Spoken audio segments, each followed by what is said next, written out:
কংগ্ৰেছে সকলো বস্তু অকলে খাব লাগে। তেওঁলোকৰ জমিদাৰীখন শেষ হৈ গ'ল, কিন্তু এতিয়াও তেওঁলোকে নিজকে জমিদাৰ বুলি ভাবি থাকে। গৌৰৱ গগৈ আৰু ভূপেন বৰাৰ কাজিয়াৰ কাৰণে তেওঁলোক একলগ নহয়। ভূপেন দা আৰু অখিল গগৈ তাৰমানে কংগ্ৰেছ আৰু ৰাইজৰ দলৰ লক্ষ্য এটাই। আমি একে লক্ষ্যৰে বিজেপিক 2026ত উফৰাব খুজিছোঁ। কিন্তু কংগ্ৰেছৰ স্বভাৱটো এইটো যে কংগ্ৰেছে সকলো বস্তু অকলে খাব লাগে। তেওঁলোকৰ জমিদাৰীখন শেষ হৈ গ'ল, কিন্তু এতিয়াও তেওঁলোকে নিজকে জমিদাৰ বুলি ভাবি থাকে। আৰু বাকী গোটেই মানুহবিলাককে ৰায়ত বুলি ভাবি গোটেই মানুহবিলাককে নিজৰ ইচ্ছামতে ব্যৱহাৰ কৰিব খোজে। সেইকাৰণে তেওঁলোকৰ অহংকাৰটো নাই, শেষ হোৱা নাই কাৰণে মাজে মাজে এনেকুৱা কাজিয়া লাগে। তেওঁলোকে আপোনালোকে দেখিছে যে প্ৰথমটো উপ নিৰ্বাচনত সেইটোতো অকলে খেলিলে, তাৰপাছত আকৌ নেক্সট MP ইলেকশ্যন হ'ল, তাতো অকলে খেলিলে। আমি একেলগে খেলাৰ কথা কৈছিলোঁ, সেইটো নুশুনিলে। তাৰপিছত আকৌ উপ নিৰ্বাচন হ'ল, সেই 5খনতো একেলগে খেলিলে। পঞ্চায়ত নিৰ্বাচনত একেলগে খেলিবলৈ ক'লোঁ, সেইটোও নেখেলিলে। এতিয়া তেওঁলোকৰ কথাটো হ'ল যে তেওঁলোকে টিকেট বিক্ৰী কৰিবৰ কাৰণে পঞ্চায়তত একলগ নহয়, তেওঁলোকে নিজৰ দলৰ সংগঠন বৃদ্ধি কৰিবৰ কাৰণে একেলগে নহয়, তেওঁলোকৰ নিজৰ ভিতৰত থকা কাজিয়াৰ কাৰণে গৌৰৱ গগৈ আৰু ভূপেন বৰাৰ কাজিয়াৰ কাৰণে তেওঁলোক একলগ নহয়।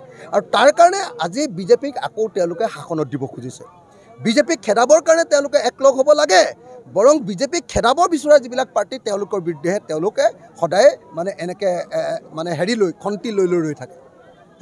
আজি যি সময়ত বিজেপিক খৰুৱাবৰ কাৰণে কাম কৰিব লাগে, সেই সময়ত ৰাইজৰ দলক খৰুৱাবৰ কাৰণে তেওঁলোকে কাম কৰে। অসম জাতীয় পৰিষদক খৰুৱাবৰ কাৰণে কাম কৰে, CPM-ক খৰুৱাবৰ কাৰণে কাম কৰিলে, CPIM-ক খৰুৱাবৰ কাৰণে কাম কৰিলে। কংগ্ৰেছ এটা ভয়ানক দল। তাৰ পাছতো তাতকৈ বেছি ভয়ানক বিজেপি দলক হটাবৰ কাৰণে আমি কংগ্ৰেছৰ লগত আহিব খুজিছোঁ। ধন্যবাদ। কংগ্ৰেছে সকলো বস্তু অকলে খাব লাগে। তেওঁলোকৰ জমিদাৰীখন শেষ হৈ গ'ল, কিন্তু এতিয়াও তেওঁলোকে নিজকে জমিদাৰ বুলি ভাবি থাকে। গৌৰৱ গগৈ আৰু ভূপেন বৰাৰ কাজিয়াৰ কাৰণে তেওঁলোক একলগ নহয়। ভূপেন দা আৰু অখিল গগৈ তাৰমানে কংগ্ৰেছ আৰু ৰাইজৰ দলৰ লক্ষ্য এটাই। আমি একে লক্ষ্যৰে বিজেপিক 2026ত উফৰাব খুজিছোঁ। কিন্তু কংগ্ৰেছৰ স্বভাৱটো এইটো যে কংগ্ৰেছে সকলো বস্তু অকলে খাব লাগে। তেওঁলোকৰ জমিদাৰীখন শেষ হৈ গ'ল, কিন্তু এতিয়াও তেওঁলোকে নিজকে জমিদাৰ বুলি ভাবি থাকে। আৰু বাকী গোটেই মানুহবিলাককে ৰায়ত বুলি ভাবি গোটেই মানুহবিলাককে নিজৰ ইচ্ছামতে ব্যৱহাৰ কৰিব খোজে।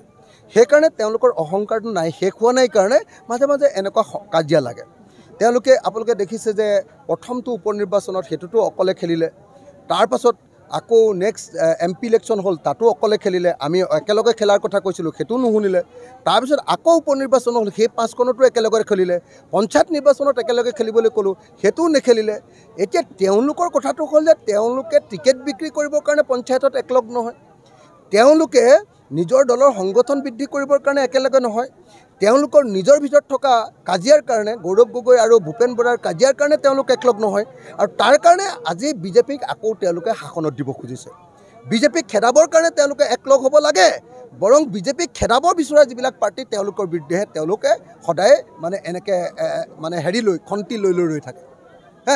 আজি যি সময়ত বিজেপিক খৰুৱাবৰ কাৰণে কাম কৰিব লাগে, সেই সময়ত ৰাইজৰ দলক খৰুৱাবৰ কাৰণে তেওঁলোকে কাম কৰে। অসম জাতীয় পৰিষদক খৰুৱাবৰ কাৰণে কাম কৰে, CPM-ক খৰুৱাবৰ কাৰণে কাম কৰিলে, CPIM-ক খৰুৱাবৰ কাৰণে কাম কৰিলে। কংগ্ৰেছ এটা ভয়ানক দল। তাৰ পাছতো তাতকৈ বেছি ভয়ানক বিজেপি দলক হটাবৰ কাৰণে আমি কংগ্ৰেছৰ লগত আহিব খুজিছোঁ। ধন্যবাদ।